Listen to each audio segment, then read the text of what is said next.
श्रीमद्भागवतं चतुर्थस्कन्धः अद एकादशोऽध्यायः। मैत्रेयो उवाच निशम्य कदधामेव मृषीणां धनुषे ध्रुवक सन्ततेस्त्रम् उपस्पृश्य यन्नारायणनिर्मितं सन्दीयमानयेदस्मिन् मायाकुप्यकनिर्मिताः शिब्रं विनेशुद्विदुर क्लेशाज्ञानोदये यथा तस्याच्चास्त्रं धनुषी प्रयुञ्जतः सुवर्णबुङ्का कलहंसवाशसक विनिश्रुता विशुर्द्विषत्बलं यथावनं भीमरवाशिखण्डिनक तैस्तिग्मधारै प्रदने शिलीमुखैर्इदस्तदा पुण्यजना उवत्कृताः तमप्यधावन् कुपिता बुधायुता सुवर्णमुन्नत्तबनागिवाकयक सदा नृषट्कैरभिधावतो मृते निकृत्तबाहुरो शिरोदरोदरान् निनाय लोकं परमर्कमण्डलं व्रजन्ति निर्भित्य यमोद्वरे दशक तान् हन्यमानानपि वीक्ष्य कुप्यकाननाकसश्चित्ररथेन पूरुषक औत्तानबाधिं कृपया पितामहो मनुर्जगादो भगत शकर्षिभिके मनुरुवाच अलं वत्सादिरोषेण तमोद्वारेण पाप्मना येन पुण्यजनानेधान् अवतीस्त्वमम नाकशक नास्मत्कुलोचितं तात कर्मैतत्सद्विकर्कितं वदो यदुपदेवानाम् आरब्धः दीकृतैनशां नन्वेकस्या परादेन प्रसङ्गाद्बहवो हताः प्रातुर्वदापि तप्तेन द्वयाङ्गप्रातुवत्सल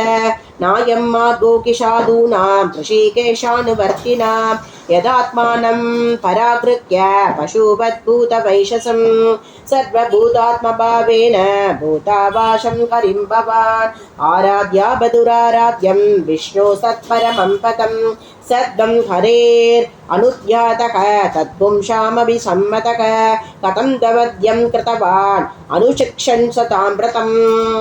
दिदीक्षया करुणया मैत्र्या शाकिल जन्तुषो समत्वेन च सर्वात्मा भगवान् सम्प्रसीदते सम्प्रशन्ते भगवती पुरुषप्राकृतैर्गुणैः विमुक्तो जीवनिर्मुक्तो ब्रह्मनिर्वाणमृच्छते भूतैः पञ्चभिरारब्धैः योषित्पुरुष एव हि तयोऽप्यवायात् सम्भूतिके योषित्पुरुषयोरिक एवं प्रवर्तते सर्ग स्थिति संयम एव च पुनव्यधिकरात्राजन् मायया परमात्मनः निमित्तमात्रं तत्राशि निर्गुणपुरुषश्च भग व्यक्ता व्यक्तमिदं विश्वं यत्र प्रमदि लोकवत् स कल्पितं भगवान् कालशक्त्या गुणप्रवाहेन विभक्तवीर्यः करोत्यकर्तैव निहन्त्यहन्ता चेष्टा विभुम्न खलु दुर्विभाव्या सो अनन्तो अन्धकर कालो नादिरादि कर्तव्यक जनं जनेन जनयन् मारयन् मृत्युयनान्तकं स वै स्वभक्षोऽस्य विभक्ष एव वा परस्य मृत्यो विशदत्समं प्रजाघातं धावमानम् अनुधावन् जनीषा यदा रजांस्यनिलं भूतशङ्काः आयुषोपचयं